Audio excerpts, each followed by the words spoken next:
जय हिंद मित्रांनो, एक्झाम जागरवर तुम्हा सर्वांचं पुन्हा एकदा स्वागत आहे. मित्रांनो, आजच्या चालू घडामोडीच्या सत्रात आपण नुकत्याच घडलेल्या घटनांवर आधारित एमसीक्यूची प्रॅक्टिस करणार आहोत.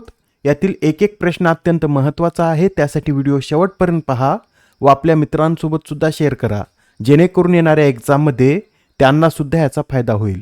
आणि आजच्या व्हिडिओची PDF डाउनलोड करायची असेल तर तुम्ही एक्झाम जागर या टेलिग्राम चॅनलवरून ती डाउनलोड करू शकता व आजची PDF ही संध्याकाळी 6 वाजता उपलब्ध होईल.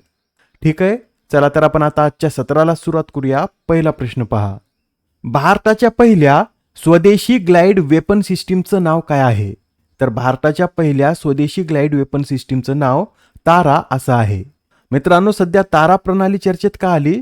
तर 7 मे रोजी DRDO आणि भारतीय हवाई दलाने ओडिशाच्या किनारपट्टीवर ताराची यशस्वी चाचणी घेतली आहे. ताराचं फुल फॉर्म सुद्धा नोट करून घ्या. टॅक्टिकल ॲडव्हान्स रेंज ऑगमेंटेशन असे याचं पूर्ण स्वरूप आहे. ही प्रणाली जुन्या किंवा विना मार्गदर्शित युद्धनौकांना अत्याधुनिक अचूक मार्गदर्शित शस्त्रांमध्ये रूपांतरित करण्याचं कार्य करते. महत्त्वाचा प्रश्न आहे, येणाऱ्या एक्झाममध्ये विचारला जाईल.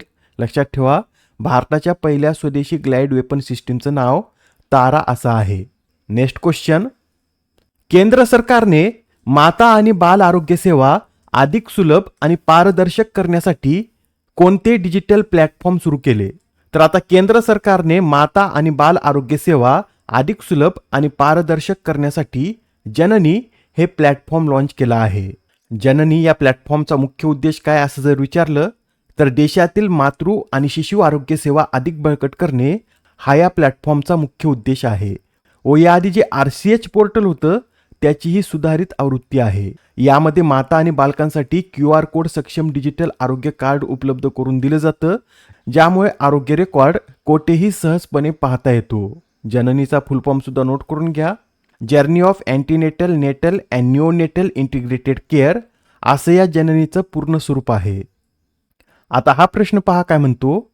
आर्थिक वर्ष 2025-26 मध्ये भारताची एकूण निर्यात किती अब्ज अमेरिकी डॉलर्सवर पोहोचली आहे?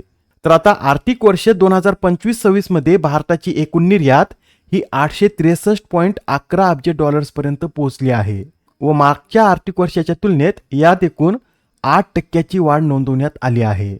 मित्रांनो, यंदा सेवा क्षेत्राने सर्वोत्तम कामगिरी केली असून सेवा निर्यात ही 421 अब्ज अमेरिकन डॉलर्सपर्यंत पोहोचली आहे. यात एकूण 8.71% वाढ नोंदवण्यात आली. Next question. 5व्या ब्रिक्स सर्वोच्च लेखापरीक्षण संस्था नेत्यांची शिखर परिषद कोणत्या शहरात आयोजित करण्यात आली? तर आता 5व्या ब्रिक्स सर्वोच्च लेखापरीक्षण संस्था नेत्यांची शिखर परिषद ही बँगलोर या शहरात आयोजित करण्यात आली. बँगलोरमध्ये ही परिषद 7 ते 8 मे दरम्यान पार पडली व या परिषदेचं उद्घाटन कोणी केलं? तर भारताचे नियंत्रक आणि महालेखापरीक्षक के संजय मूर्ती यांनी या परिषदेचं उद्घाटन केलं आहे. बरं, या ब्रिक्स सर्वोच्च लेखापरीक्षण संस्था नेत्यांच्या शिखर परिषदेची थीम काय होती? तर ease of living with a focus on urban mobility अशी या परिषदेची थीम होती. पुढील प्रश्न. मुंबई वॉटर मेट्रो प्रकल्पासाठी महाराष्ट्र सागरी मंडळाने कोणत्या देशातील कंपनीसोबत सामंजस्य करार केला? तर आता मुंबई वॉटर मेट्रो प्रकल्पासाठी महाराष्ट्राने नॉर्वे या देशाशी सामंजस्य करार केला आहे. बरं, त्या नॉर्वेच्या कंपनीचं नाव काय? तर हायके AS असं त्या कंपनीचं नाव आहे. नाव सुद्धा लक्षात ठेवा. महाराष्ट्राने मुंबई वॉटर मेट्रो प्रकल्पासाठी नॉर्वेच्या हायके AS या कंपनीबरोबर सामंजस्य करार केला आहे. मुख्यमंत्री देवेंद्र फडणवीस या करारावेळी उपस्थित होते व या वॉटर मेट्रोमुळे मुंबईला नवी मुंबई, ठाणे, पालघर, वसई, कल्याण आणि नवी मुंबई विमानतळाशी जलद गतीने जोडता येईल. येथे आपल्या महाराष्ट्राचा उल्लेख आलाच आहे, तर महाराष्ट्राविषयी या घडामोडी सुद्धा लक्षात ठेवा. देशातील पहिल्या शासकीय रजोनिवृत्ती क्लिनिकची सुरुवात ही आपल्या महाराष्ट्रातच करण्यात आली व महाराष्ट्रात सांगली जिल्ह्यात मनुका संशोधन केंद्र उभारण्यात येत आहे. भारतातील पहिली TMA प्रणाली ही आपल्या पुण्यात सुरू करण्यात आली. तर महाराष्ट्राने 2026-27 हे वर्ष सामाजिक समता आणि समरसता वर्ष म्हणून घोषित केला आहे. बरं, कोणतं राज्य हे कृषी विभागात कृत्रिम बुद्धिमत्तेचा म्हणजेच AIचा वापर करणारं देशातील पहिलं राज्य ठरलं? तर आपलं महाराष्ट्रच असं करणारं देशातील पहिलं राज्य ठरलं आहे. आणि अलीकडेच अश्विनी भिडे या मुंबई महापालिकेच्या आयुक्त बनल्या आहेत व मुंबई महापालिकेच्या आयुक्त बनणाऱ्या त्या पहिल्या महिला देखील आहेत. Next question. देशातील पहिले ERP औद्योगिक प्रदर्शन कोणत्या शहरात आयोजित करण्यात आले? तर आता देशातील पहिले ERP औद्योगिक प्रदर्शन हे पुणे या शहरात आयोजित करण्यात आलं. पुण्यामध्ये हे प्रदर्शन 7 मेला सुरू झालं असून हे प्रदर्शन 9 मे पर्यंत चालणार आहे. याची थीम काय? तर AI आणि ERP transforming enterprise at scale अशी या प्रदर्शनाची थीम आहे. याचा उद्देश काय? तर उत्पादन, वित्त, लॉजिस्टिक्स आणि हेल्थ केअर क्षेत्रांना आधुनिक डिजिटल उपाय देणे हे या प्रदर्शनाचं उद्दिष्ट आहे. नेक्स्ट क्वेश्चन, भारताची पहिली अर्बन टेस्ट बेड आणि एरोसोल वेधशाळा कोठे स्थापन करण्यात आली?